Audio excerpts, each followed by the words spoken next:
that has taken over, as Dr. Kawanga indicated, that appears to be more transmissible, and as a result of that, numbers are going much faster. This basically means that we have to recalibrate all the modeling that we have built for the province. A very important aspect that we have to have in mind before I dive into the modeling itself is the fact that we move a lot in the province. So if you look at the graphs there, and especially the red orangey one, you can see that the levels of mobility we have in the province are the highest since the beginning of the pandemic. This means, as already Dr. Kawunga indicated, that while the fourth wave appeared first in Tswane because we move a lot, that virus that is highly transmissible is pretty much going everywhere else in the province. That's a very important aspect that we have to have in mind to understand where we are and why we have such a fast growth in community transmission. It's important to note, which I will reiterate later, that mobility is very high and will likely continue to be very high up until the point where many people will leave the province and take the virus elsewhere. Okay, let's dive into the predictions. Before I do so, I want to say a couple of words about how we do it. So this is a graph of the third wave. If you remember, we are facing now a similar situation compared with what we had during the third wave, We started slow, but then the Delta variant came in, which was more transmissible than the variant that was dominant then, and then we had a strong acceleration in the numbers. We were forced to recalibrate the models. We did so, and after the recalibration took place around about end of June, the model actually worked fairly well. You can see there a comparison of the data with the model. So the procedure that was adopted in order to dynamically calibrate the model appeared to work fairly well. So we have confidence that it will work well for the fourth wave as well. So this basically brings us to where we are today.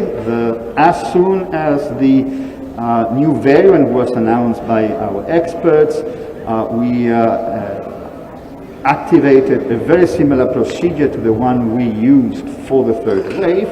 We developed a new model. You can see there the comparison between the data and the central value of the model, showing that after it was calibrated, the data seems to be following reasonably well the model.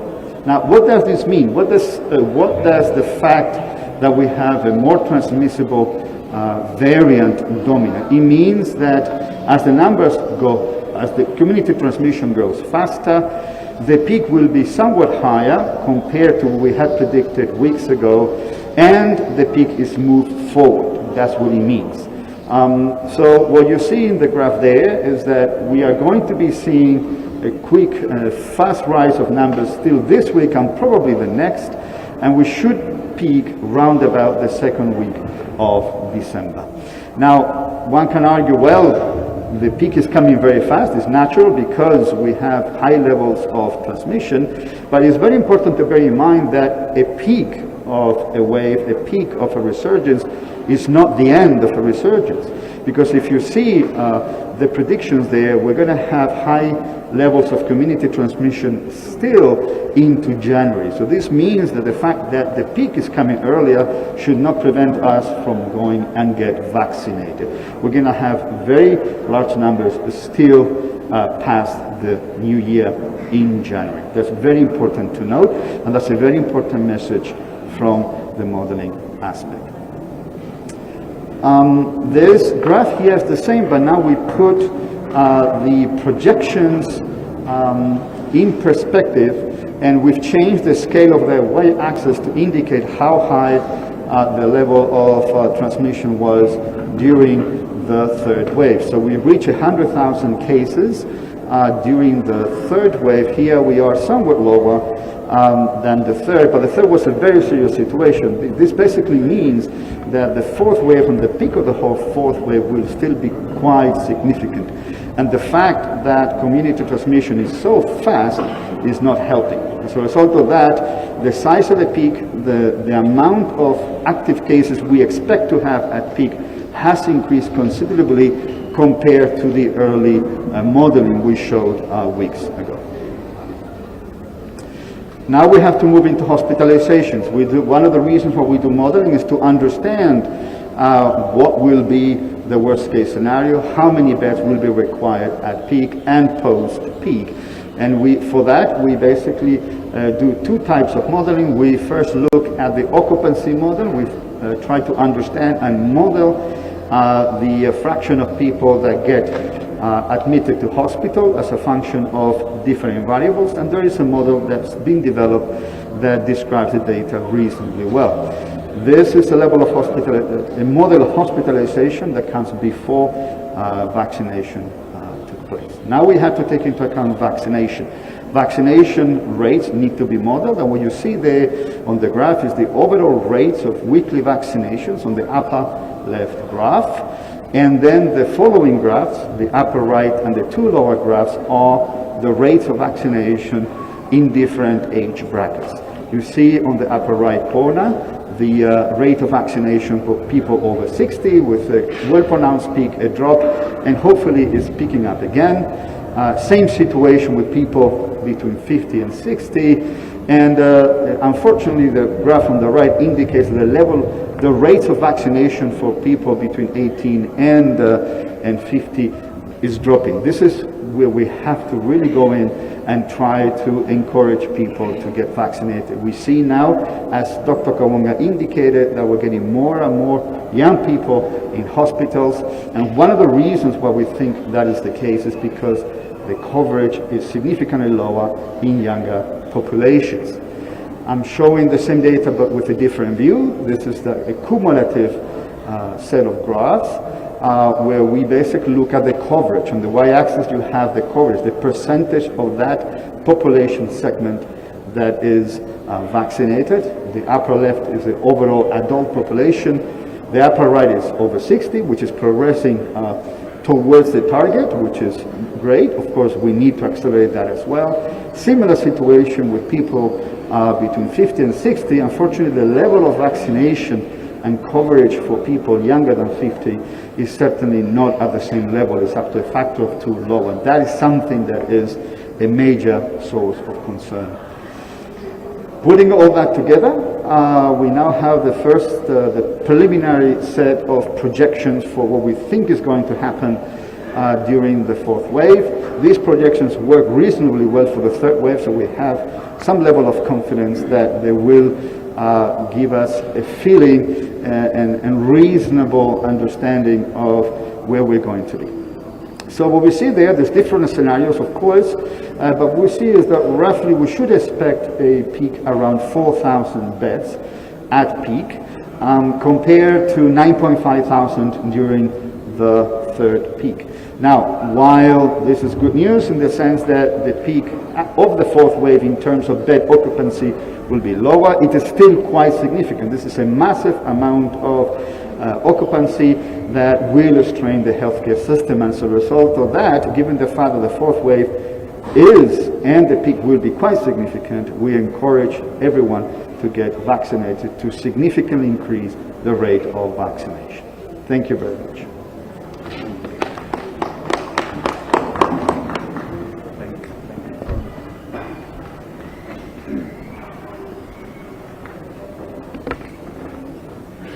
Thank you, Prof. I'm now going to call Dr. Adil Chikovu to talk to us about the vaccination program, and then of course he will be followed by the Premier. The other part of the presentation, which talks about the numbers or the new cases, we're going to skip that one because we've already covered a lot of that through the presentation made by Dr. Kawonga. So, Dr. Chikovu, please come forward.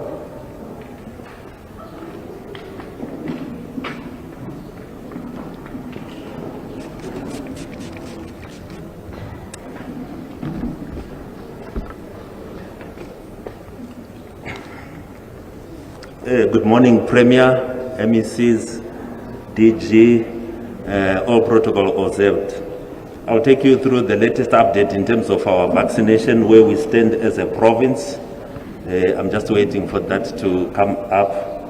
But I must just indicate, Premier, we have started off on a very good note. Since Monday, we were very worried, but it looks like the province is back to regaining its momentum. The numbers are looking good. And if we are to maintain that momentum, then we are very confident that we are getting somewhere.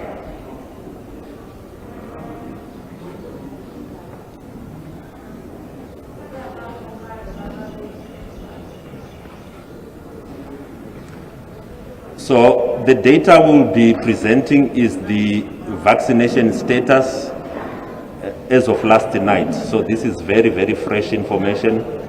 And I know there may be variations here and there between what is actually displayed on the SA coronavirus and other national dashboards. But what we are presenting here is the very latest of information. Right, thank you. So we start on this slide. Premier, you can see that we have just gone over 7 million vaccination as a province, and this milestone was actually achieved on Tuesday. Tuesday we crossed the 7 million mark as Gauteng province, and that's approximately 27% of the vaccinations which have been administered in the country. As a country, we have done 25,828,435. What we are able to see here is, in fact, the profile, our performance as a province. This is across all other age groups, with the exception of the 12 to 17-year-olds. We have not done very well when one is looking at the graph, but it must also be understood in the context that Gauteng is the most populous province, with almost 12.6 million eligible people for vaccinations. So that large denominator obviously is bringing us down, coupled with the fact that in our case, 80% of the vaccines that have been administered are in fact a double dose. So you only get to achieve fully vaccinated after approximately 42 days. On this slide, we can see the performance once we standardize for 100,000 of people. So what we often do in statistical terminology is we standardize for 100,000 people in exactly the same way that when people or students take tests, one test may be out of 10, another one out of 20, but for a fair comparison, you then convert into percentages. So it's exactly what we do. And then you can see in terms of vaccines administered, we are on position 5. In terms of individuals that have been vaccinated, we are on position 7. And in terms of individuals fully vaccinated, we are on position 7 as a province. On this slide, we can see the status report as of the 1st of December. So this is just the distribution of the 7 million vaccines which have been administered. And you have got Johannesburg leading with over 3 million, followed by Tshwane at 1.6, and then Ekurhuleni 1.5, Sedibeng 338,000, West Rand 475,000. However, the picture changes when you then standardize for the underlying population to be served. And maybe I'll skip this one because the same information will actually see it. In terms of performance, in the last 24 hours, if you adjust for the population that is being serviced, then West Rand has pulled the trick and is actually now leading in the province. So this is the distribution of the number of vaccines that have been administered, and we have also indicated here the total population in the province, the adult population. For the adult population, we are looking at 18 and above. In other words, we have excluded the 12 to 17-year-olds, but we do have information and data pertaining to the 12 to 17-year-olds. And then we also have the individuals that have been vaccinated as a function of the adult population. And you can see in terms of individuals that have been vaccinated, the big number there is 4.5 million. And that will actually translate to 40%. So that will actually translate to 40% of the adult population that have been vaccinated. Then of that 4.5 million, 3.7 million are fully vaccinated, and that actually translates to 33% of the adult population that we are actually targeting. So that is the status of our performance as a province. Then if we then look at the 12 to 17-year-olds, in the province we have 1,297,967, and of that figure, 102,725 have been vaccinated. Remember, for this cohort, they only receive a single dose of Pfizer. So in terms of coverage for this particular age cohort, it actually translates to 8% coverage. So this is just an indication of the coverage as well as the fully coverage in terms of thermometers for ease of reference. There is our performance as a province 40%, and then again after standardizing for population to be saved, as I've indicated, West Rand has actually come on top in the last 24 hours with 45%, followed closely by Johannesburg at 44%. And this is also the very same trend and distribution when one then looks at the individuals that are fully covered or fully vaccinated. Remember, for us as a province, the gap between vaccination coverage and fully vaccinated is almost 42 days, because that is the interval between Pfizer dose 1 and Pfizer dose 2. Otherwise, for Johnson & Johnson, straight away, a person is fully vaccinated once they receive their jab. This is the performance when we then look at the four age groups, the 18 to 34, 35 to 49, 50 to 59, 60 and above. I must indicate, Premier, we have not been doing very well as a province, especially when one is looking at the 50 to 59 as well as the 60 and above. The performance that we are seeing here, the statistics, they are also a function of the time. There's been a lot more time on 60 and above, followed by 50 and 15 to 59, but the percentages, they remain very, very low compared to the same age cohort in other provinces. So this is the distribution. We are looking at both gender as well as the age group for the number that have been vaccinated in terms of the vaccination coverage, and roughly we have a split of 54% females to 46% males. So we still need a lot more males to go and get their vaccine, so that at least would really love a 50 to 50, alternatively 51 to 49. This is just an indication of our profile performance in the last 5 weeks. Last week in particular was not a very good week for us, but as I've indicated, we are happy. It looks like we are now making up for this week. We started on a very high note this week on Monday, followed by Tuesday. Yesterday was Wednesday, a slight drop compared to the other 2 days, and by tonight we'll see what today's performance looks like. But we are very confident with the new initiative that has been embarked on, the school zone-based vaccination program, that very soon these numbers will show an upward trajectory. So that concludes the report that I have to present, Premier and principals. Thank you very much.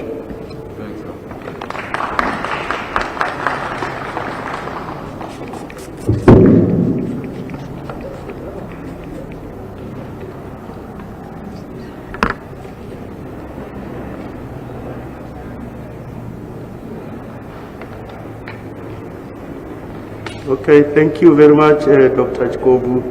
I will now call upon the Premier to come and speak to you. It's working? Yes, it's working.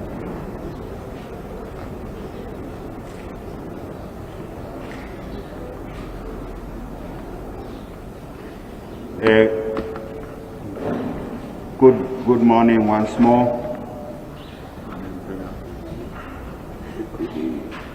I want to acknowledge the MECs for Health and the MEC for Education and our senior officials from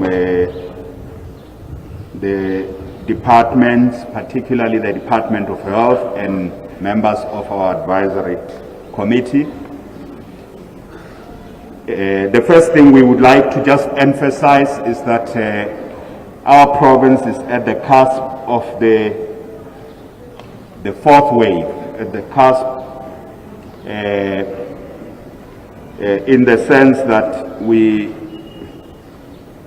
with the new variant, we are the principal focus of this variant. So from the report that was shared with us, So we are monitoring very, very closely, getting feedback from our clinical teams also on the full impact of this. As we see the numbers every day, we're very, very concerned about what the reports are from our clinical teams. In other words, what those who are in the front line of our health services are reporting with regard to the symptoms. So Dr. Mary Kaunga has already indicated to us that whilst these numbers are rising rapidly, the infections are rising rapidly, driven from the north of our province, that is in the city of Tshwane. That's where the new resurgence is coming from our universities in particular. The universities in the north that is TUT, Tshwane University of Technology, Sefako Makgatho, which is our medical school, and the universities in the center of Tshwane, the University of Pretoria and UNISA. That's where the major observations were coming from, that we have something new happening in our universities, especially amongst young people. So we have expressed this concern about the rapid rise of infections, and at least last week the report was that this is driven by a new variant. Before that, we just thought it is just an outbreak, cluster outbreak. Before that, but we did see that the infections were rising very, very rapidly. We are continuing to monitor what is happening at the clinical level, the feedback from our clinical teams. The Premier's Advisory Committee is also made up of clinicians who are able to give us feedback. So the information shared by Dr. Mary Kaunga is also coming directly from the clinicians who are members of the advisory committee. And as we do that, we're also doing contact tracing. There's been very, very good contact tracing, especially in the north of our province when the outbreaks happened 2 weeks ago. Significant work was done, and that work is continuing by our health contact tracing teams. We have also increased the number of contact tracers to help us track down this. It is already clear that those who are not vaccinated, especially amongst the youth, they are the ones of great concern to us. Even though the information is still at an early stage, but it is clear that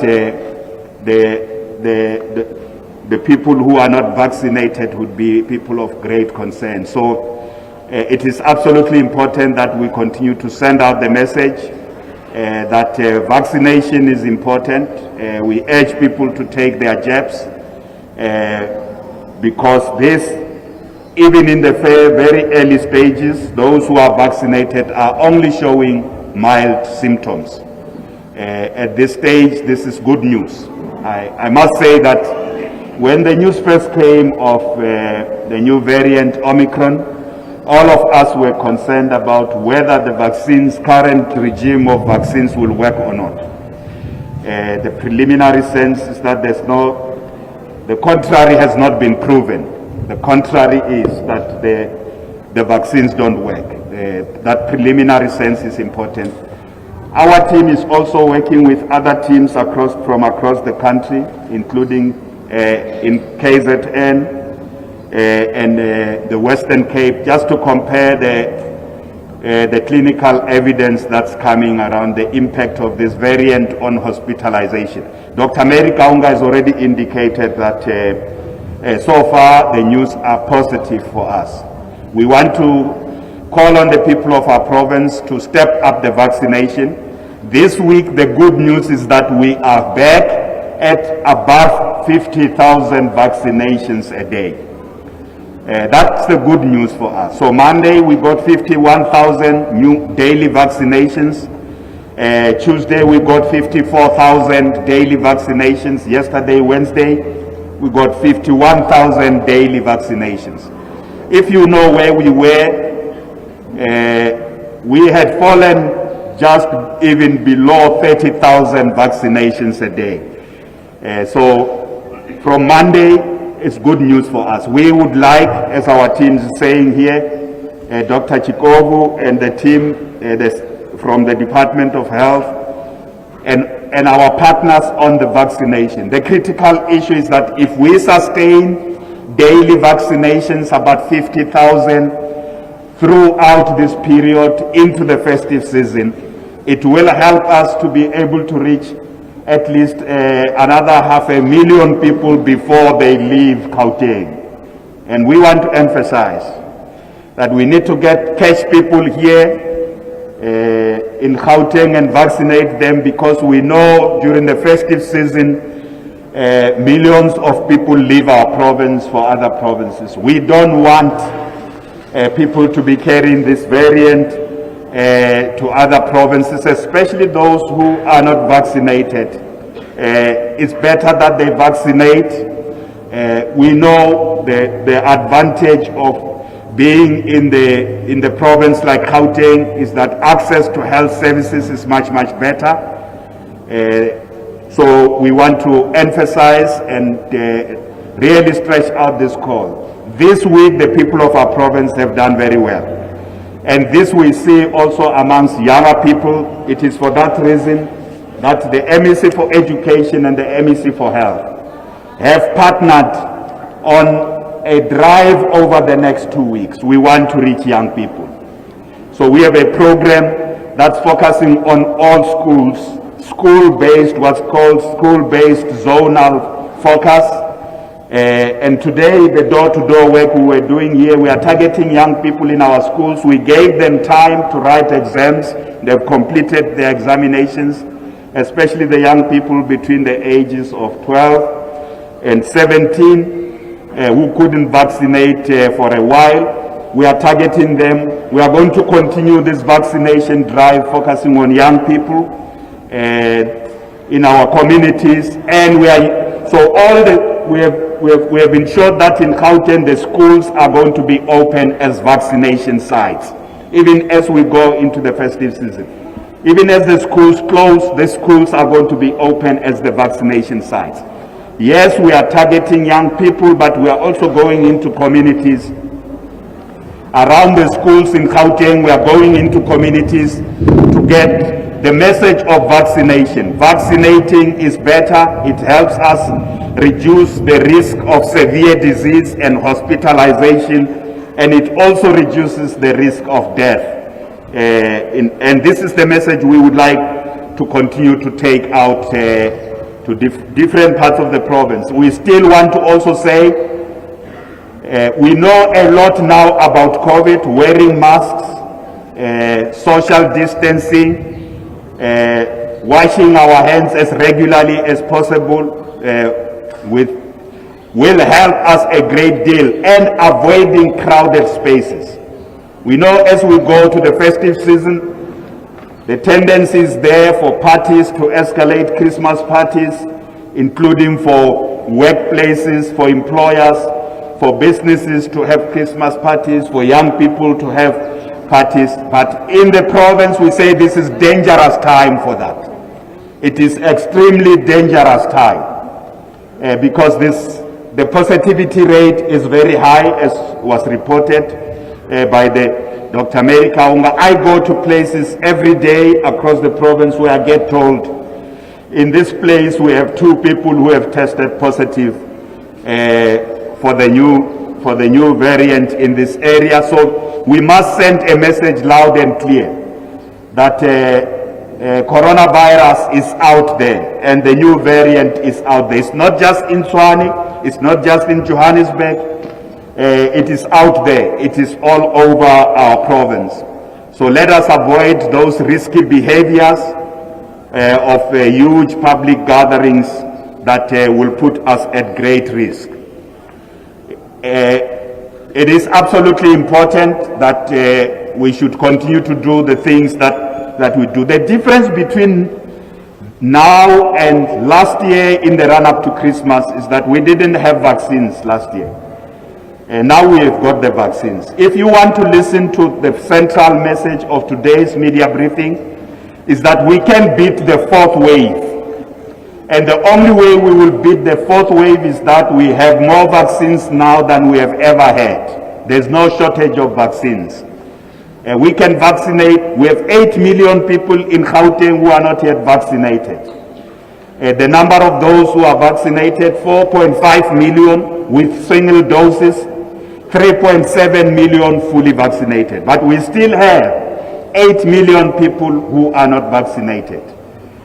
The risk for them to be admitted, to be more sick, to be admitted in hospital, those 8 million people are a problem for you and I. So we want to send out a very clear message there that we need to vaccinate, and vaccination is the most powerful weapon in our hands in defeating the Omicron virus, with the variant.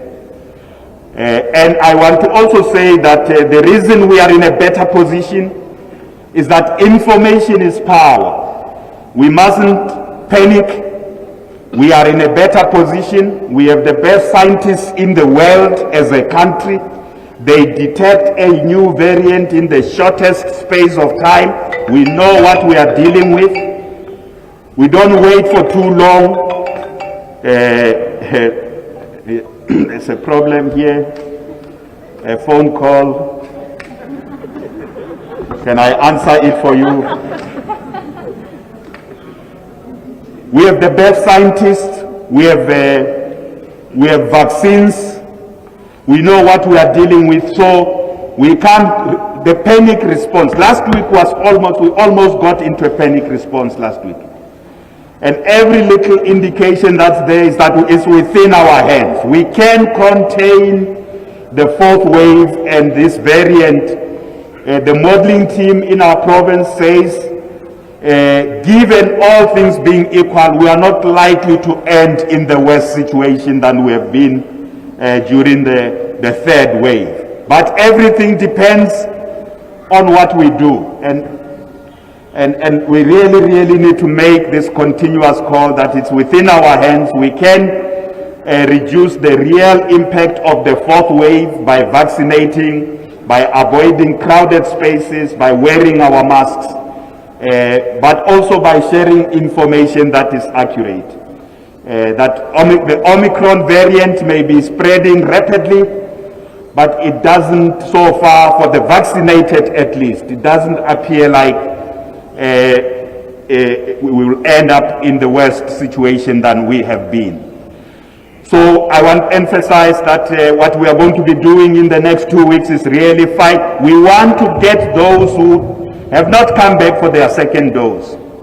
Remember, even if you are vaccinated, but if you only took your first dose of Pfizer, taking your second dose is extremely important. You are much more safer if you have done your second dose. And I want to also say that my own experience, even during the election campaign, going across the province, we have many more people who have taken their first dose, but we need more people to come back for their second dose in Gauteng province. We are working with health facilities, both in the public and the private sector, to get them ready for the worst. Getting ready for the worst is always important.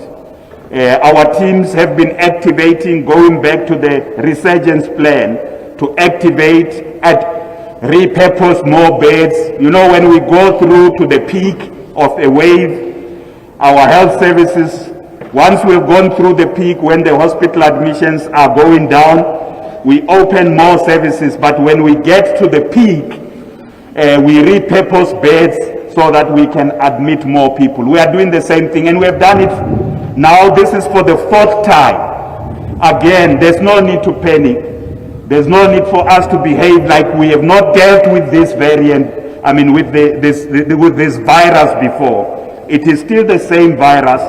It may have different variants. It may have more mutations, but it's still SARS-CoV-2, as the scientists have said. So We just have to do the things we have been able to do to contain the virus more and know that we will be able to succeed if we do those things we have been able to do before. I'd also like to say that the critical focus again is going to be looking at the younger generations. In our province, with regard to you saw the data for yourselves today, the 60 years and above in terms of vaccination, that's the largest number of coverage. We still have a lot more people to cover, but we are happy with the progress there. The 50 years and above are lower than those 60 years and above, but the big concern is those below 40. We have had a hype amongst those below 40, but it wasn't sustained for long. So we're going back to them to say that they need to really vaccinate in larger numbers. So I would like to conclude by saying that as Gauteng province, we are dealing with this new variant, deploying the weapons that have proven most effective. And that includes mobilization of communities around vaccinating. The reason we are here today in this community is because we also wanted to get a sense for ourselves. How many people generally in the communities have vaccinated? So far, the door-to-door work we did tells us that there are much more people who are vaccinated, at least those who have taken the first dose. There are much more than we found. We came across young people who still think that they are stronger and they are wiser than the rest of us. We want to just advise the young people there that it is better to take the vaccine. It is safer to do so, and it is something that we want to continue to do. The provincial government is also working with employers across the province to really make sure that the vaccination drive is something that continues in various business premises and in various workplaces. And at this stage, we also want to make sure that various institutions across our province continue to adhere to our message that we've got the most powerful weapons to deal with this wave. So we are not panicking, but we are deeply concerned about those who are still not coming to the forward to take their jabs. I know there may be a question that I want to answer in advance. I want to answer the question in advance around mandatory vaccinations. The best thing is to persuade people first and foremost to take responsibility for their health, and that's what we are doing. So the first thing we do is to persuade more people, and this week, as I've said, we are seeing more people are coming out. We would like to persuade more people to come voluntarily, to take responsibility for their own safety and those of their colleagues at work and their family members at home. That's the first thing we would like to do. We want to persuade people, we want to mobilize people, we want to work with communities, community organizations, NGOs, NPOs to mobilize more people. That's our first approach. Because mandatory vaccinations, you only go there really if you see that the risk is still very high for everybody. And we are not saying that it may not be an option for South Africa. The President explained that there's a task team looking at that. But if we end up with too many people here in Gauteng, I say we still have 8 million people who are not vaccinated. They are coming out. But if we end up with still more people who are not vaccinated, mandatory vaccinations may be the only option we have for the sake of all of us. And as I say, you get to mandatory vaccinations only when you have tried all other options. And so far, I must say so far this week it has been good.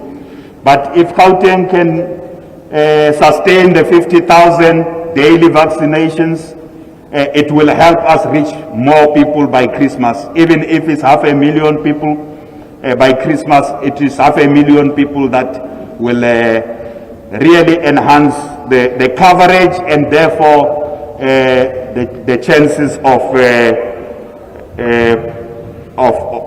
of immunity across the different population groups in our province. Are we happy with the coverage so far? No, we're not happy. Our province has administered the largest number of doses, 7 million doses as reported. That's the largest across the country, over 26%. But we are a high density province. We have a huge population. Not only are we high density, but we are a province that has got large number of people. We also have a large number of people who are migrants, including undocumented migrants. We know that it is a matter that is being dealt with at different levels. At least refugees are being vaccinated in our province. We have been doing that. The refugees are being vaccinated. But the difficulty with undocumented migrants is that if you don't have documentation, it is difficult to vaccinate you because the system so far works on the basis of your identity or at least your passport. So on that note, I would like to thank our team that's working extremely hard, the healthcare workers in this area who have been working extremely hard. We want to vaccinate more people, and vaccination is really the only way. Let's continue to do so. Thank you. Thank you.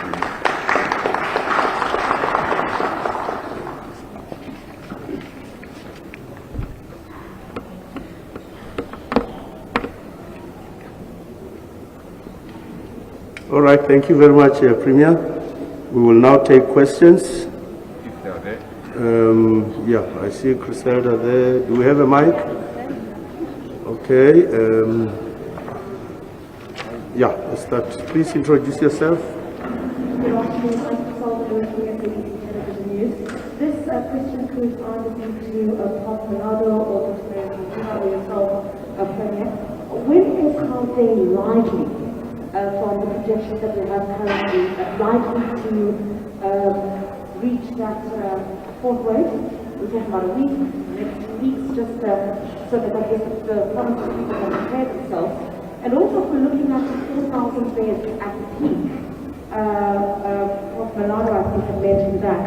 Are we looking at the province currently, Maria, at the field hospitals that were previously out there, or is it still too early for that? Thank you. Okay.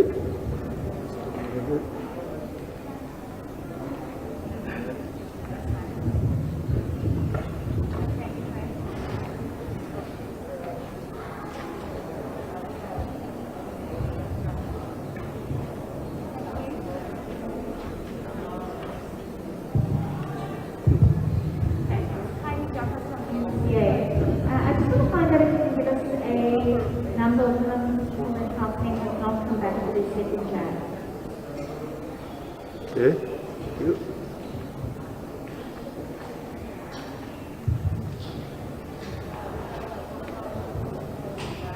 Thank you, Mr. from Eyewitness News. I just wanted to ask to call to some of those questions just around when exactly the peak specifically is for deaths, as well as for infections in the province. And then the issue around undocumented foreigners living in the province. Is there anything specifically that we are doing or you are doing as a province to better reach those people and to work beyond this obstacle of documentation because I think we are concerned about them adding to the elections. And then, that's my first question for now. Thank you. Okay. Is that all? Do I see any more hands? Lisa, okay. Okay, Dr. Kaonga will answer some of the questions. Thank you, and thanks for the questions. I'll take the couple of questions, the one about the fourth wave and the one about the peak. So the way the wave definitions there have been definitions for waves that have been put forward by the South African Modelling Consortium. And we've been using those until the third wave. And so usually they're based on the number of 7-day rolling average of cases, and the next wave is defined as when you get to, I think it's 30% of the peak of the previous wave.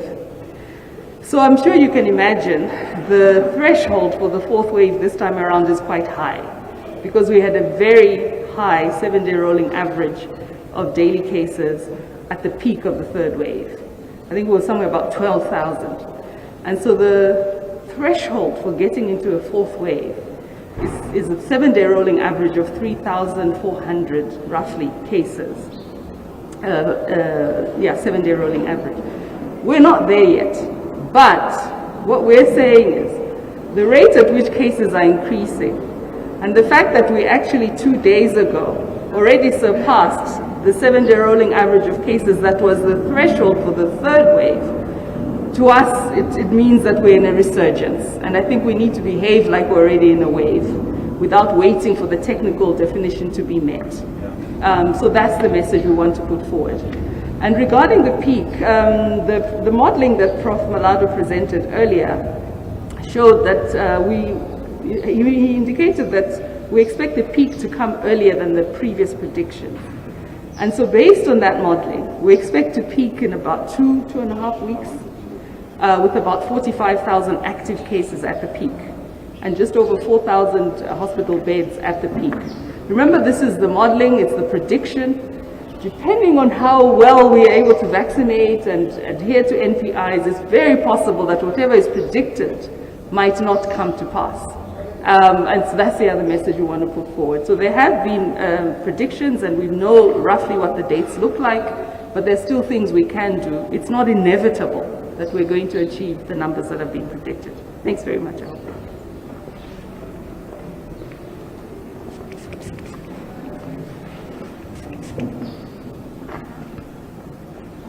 Okay, thank you, Dr. Kaonga. I'm going to ask Mr. Malotana, Lisiba Malotana, the COO, to answer the question about the vaccination of the undocumented foreign nationals. We will come to it. No, thanks, TG. There are two parts, two questions that I'll probably try and respond to.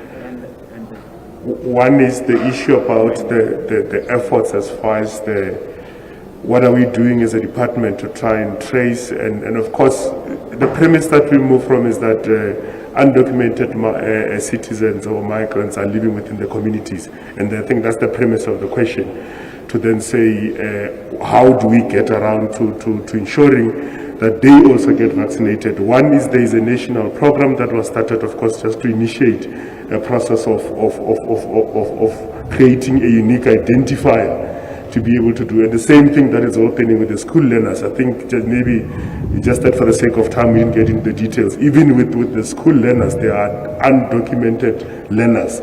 And the only way we're doing that, because a vaccine must be linked to a unique identity, if there is no identification, then the system or the province, and what we are exploring now is to create a unique identity, whether it's a classroom, and using students as an example, the year, the school, and as a reference number, so that the vaccine can be accounted for that purpose. And the same with undocumented citizens. It's about then saying, how do we create a system where an automated number that will be unique and can be cross-referenced for those specific individuals for the purpose of them accessing the vaccine. The actual number, I think Dr. Chikobo will talk to it.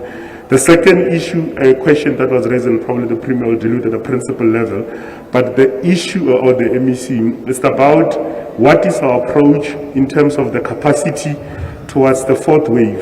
And I think the point we always make in our report is that we have created additional capacity since the first wave, And we are quite confident, knowing what the 16,000 infections that we picked at the third wave, and what the colleagues have already explained, that with the rollout of the vaccine, it's expected that will influence the peak, and the peak is expected that it might not be higher. So the capacity that we've created, over 5,800 and something beds that we've created for the previous wave, should be sufficient to assist us in terms of managing the infections, and the hospitalization should be required. But also, you'll also be reminded that at the trend, although it's still early, the trend is that the infections are higher, but the hospitalization is not following as quickly as it should. And if that remains, then we should be even better positioned than all the ways. Thanks, DG. You asked a question about the number of people who have not taken the second dose.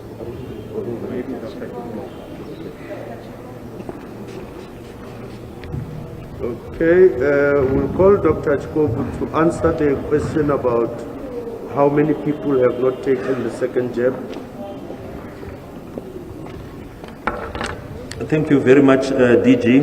So in terms of the number of people who have not taken the second jab, I want to start off by qualifying that according to the current SOP as well as EVDS, a person should take the second jab between 42 days and 90 days. So they are only marked as having defaulted after and beyond 90 days. I know that is not something that is in the public domain. Then coming to the actual statistics, we then prefer to refer to pipeline, those that are in the pipeline by virtue of that complication. And what you simply do is you take the number that have been vaccinated, you subtract the number that is fully vaccinated, and as of last night, the difference between the two is 765,210. I will repeat that figure, 765,210. And that is what we qualify as pipeline. In other words, it's everyone who has come back, who has come for the first dose, but has not yet, or is not yet due for second dose. So I must also qualify and say that number is actually drastically come down. There was a time when it was above 1.2 million, but we remain concerned, as the Premier has indicated. We still then have to do an exercise to see, of that number, how many has actually gone beyond the 90 days. That I don't have currently. Thank you, DG. Okay, thank you very much. The Premier will answer the rest of the questions and make closing remarks.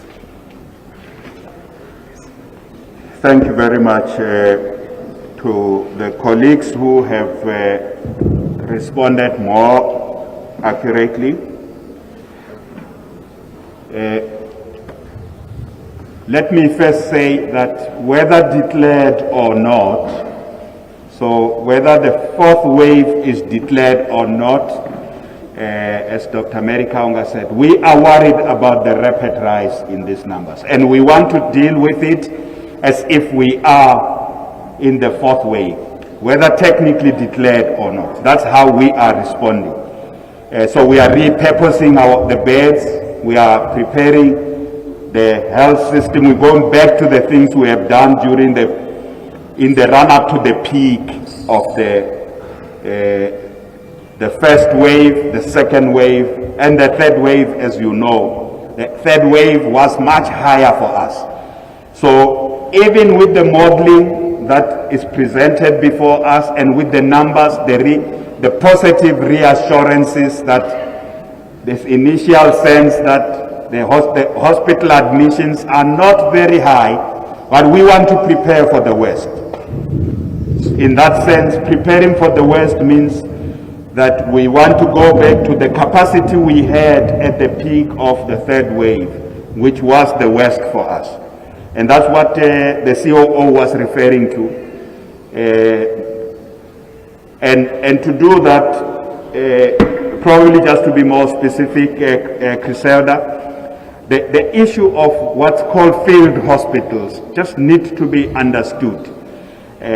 So we have extra capacity in every facility, where when that hospital begins to have more admissions, the institutional leadership knows you need to. This is a school. This is very real. This is a school. We are at a school because the learners are our big concern. And you know, there's discipline at the school, so they do ring the bells. So the point I was making, Griselda, is that we are preparing for the worst. And preparing for the worst for us is that the institutional leadership, the CEOs and management of our facilities begin to free some beds in line with the plan. Again, it's the same drill. And that is why I'm saying that we have learned important lessons from the previous waves at the peak of those waves. Even the most difficult of them, which is the third wave, MEC, we never ran out of beds in the public sector. We know we were, both the private healthcare system in Gauteng and the public healthcare system were really overstretched, but we did what we did. Even in the private healthcare hospitals, they were able to create extra capacity of beds, and in our public hospitals we're able to create extra capacity of beds. So those plans, so every day our teams are monitoring what's happening with hospital admissions, which part of the province the numbers are increasing. I said earlier on Tshwane. So our first concern would have been the hospitals in Tshwane. And these numbers, this week, the numbers have moved to Johannesburg. So Johannesburg is now having a much more larger numbers, almost the same level, is catching up with Tshwane on daily cases. But we know we have more capacity in Johannesburg. It wouldn't be a big concern there. So we will use the same methods we have used. So what is called field hospitals, essentially, which means you come and set up some temporary facility. We are managing COVID within the existing capacity we have created, and nothing is suggesting that we've got to depart from that plan that worked extremely well. By all projections, it doesn't appear like, even with the Omicron variant, we are going to hit way above the third wave, which is what planning you have to make certain assumptions when you plan. If you plan, you do your plans based on, will the situation be worse than where it was? And then it is only on that basis, if everything points to the fact that we're going to end up with more people admitted in hospitals, we would then be saying at the peak, which may be, if you look at those models, the peak is somewhere like 2 weeks into December, right into the third week of December, just ahead before Christmas. That's the peak. But as Professor Melado said, reaching the peak often doesn't mean that the infection rate will come quicker down. You may hit the peak, but sometimes it takes long for the infection rate to come down. You may hit that and still continue to have less infections, but over a sustained period of time into Christmas, into January. And hospitalizations, we also learned from the behavior of this pandemic, hospitalizations may increase later. Even with that, in our planning model, we take that into account, that there may be more people following the rapid rise of numbers, but if if we have more people vaccinated, we know that we would not have the same situation at the level of hospitalizations. Let me talk about the undocumented. The cases of, this is a big issue in a province like Gauteng. We have over 100,000 undocumented South Africans. In our schools, we have learners. In our schools, we have learners who are unable to get, even in matric, when they pass matric, because there's a problem in the household. And sometimes it's just a basic thing about information, helping them. In the number of the undocumented, you must take into account that they are both South Africans and they are non-South Africans. So every time we have to implement government programs where the documents are required, we encounter this a lot in Gauteng province. So we have got campaigns with our community development workers to go into areas where we know you can prove that these are South Africans, but there's the 2-3 members of the family who don't have documents, and then there are other family members who have documents. We sent Home Affairs to those areas to help register. But we also, the reality is that we are a province that attracts a lot of migrants from Southern Africa. It's the nature of our city region. Like many city regions in the world, so migration is an important issue. Of course, we want people to be legal migrants. We want refugees, those who are refugees, to be granted formal status of refugees. We work with the Department of Home Affairs with regard to the refugees who don't have documents.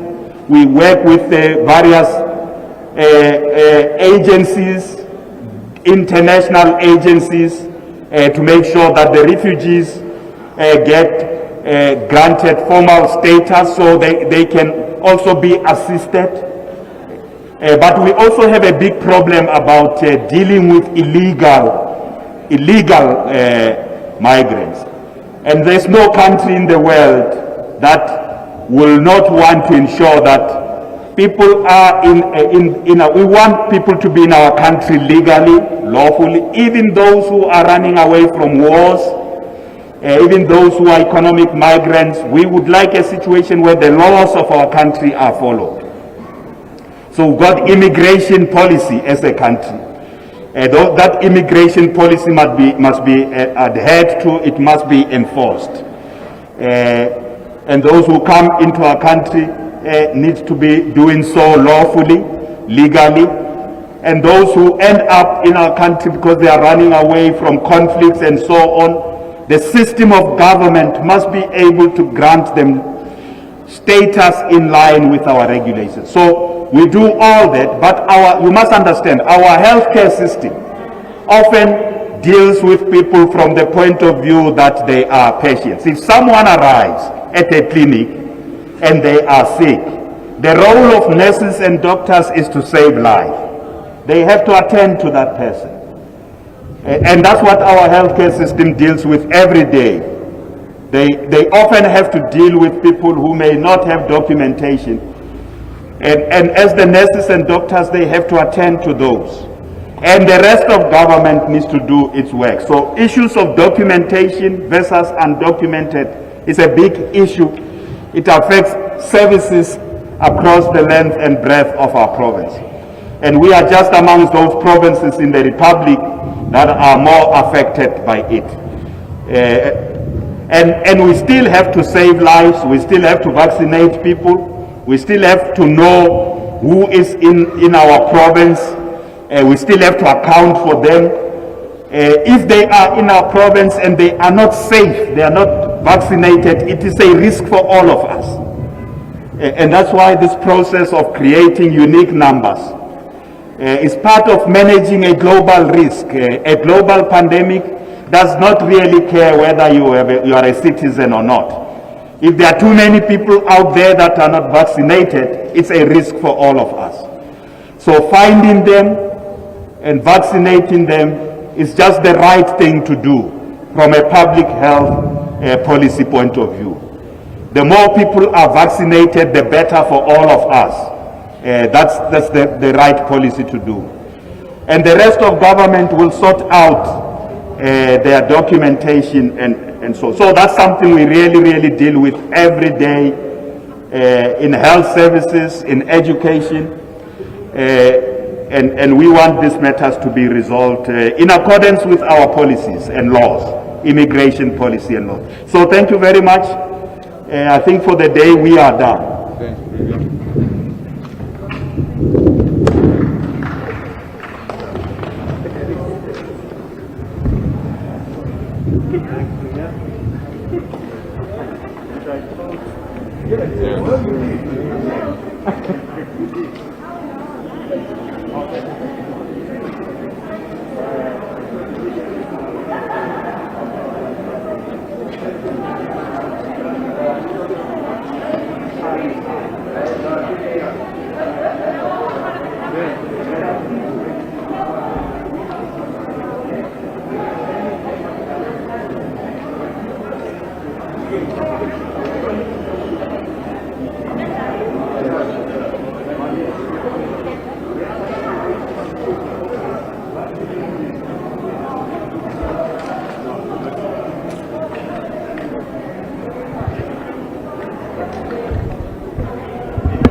Oh, you know,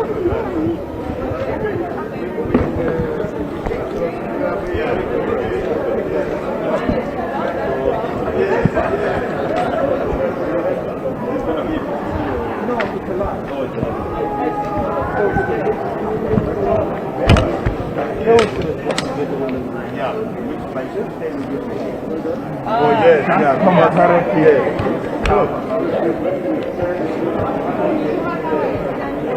that's true.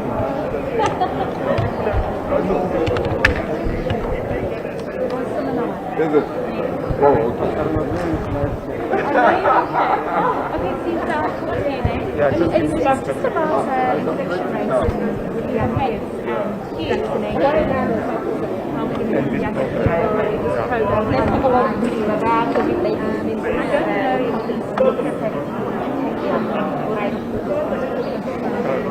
Yes, particularly stage of infection. No, it's fine. There's a report that Right.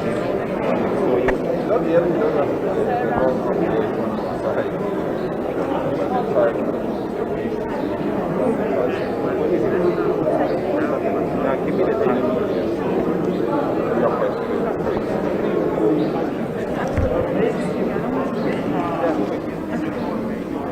Just this weekend, I'm not here. I'm not around.